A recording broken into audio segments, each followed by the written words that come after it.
Welcome to Language That Sells.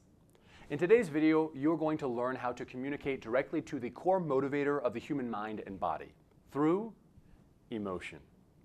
Now, it is important to understand that there are only two reasons why someone buys anything or does anything. They are to gain an emotion or avoid an emotion, or both. Our job as leaders, salespeople, even parents, is to raise their emotional thermostat and show them how to gain and avoid those emotions. This video is about learning how to raise the emotion in the people around us, the people that we influence. We start with logic and then move to emotion. Now, why emotion? Because we learned it in the 5 vital steps to any results, that emotion creates the feelings in the body that causes someone to then take actions. First, the logical thoughts, then to feelings and emotions. Now, all great sales and influencers leverage on emotion. Now, notice I separated feelings and emotions, so what's the difference? For me, feelings occur in the body. It's like the sensation of exhilaration, the energy or stagnation in the body.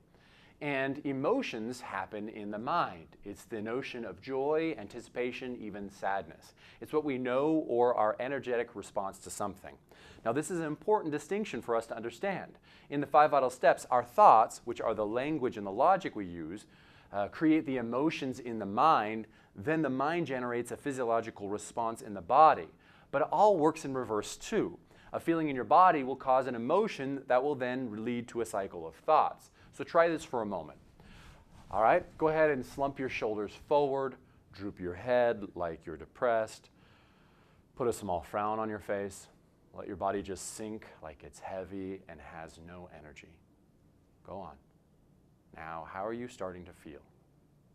Do this long enough and you'll begin to experience sadness and start generating negative thoughts. All right, now, throw your shoulders back, sit upright, hold your head up, put a smile on your face, start wiggling around like you're bursting with energy. All right, now notice how you feel differently. All right, want more information on your body language and how it changes your physiological state? Research your body language shapes who you are. The thoughts and emotions and the feelings all interconnect together, and they happen so fast they seem to swirl together. The good news is that we can use this information to help create an emotional response in those we influence that will manifest itself physically in what we call buying signals. And there's more on that in another series. If your product or idea gives me the emotion that I want, obviously that works for me. However, if your product or idea helps me avoid an emotion I don't want, that works for me too, doesn't it?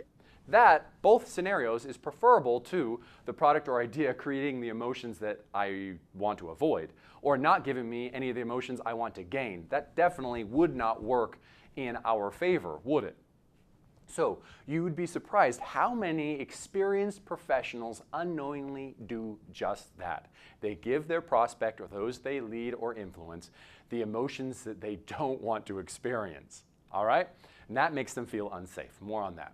The question here is, if emotion is what really counts in buying decisions, why do we even care about logic?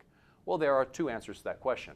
First, even though we buy based off emotion, we justify it later on with logic. It's a two-part process here. Second, we use words and logic to help stimulate those emotions. Now, for those of you who have asked, even in your own mind, what about those logical buyers, the ones who base their decision purely on logic with no emotion? You may even think you're one of those logical buyers. I submit to you that the uniquely logical buyer is as much a myth as the unicorn. I'll explain more in the next video. Up next, understanding how to use emotional language that will motivate your logical buyers. We'll see you there.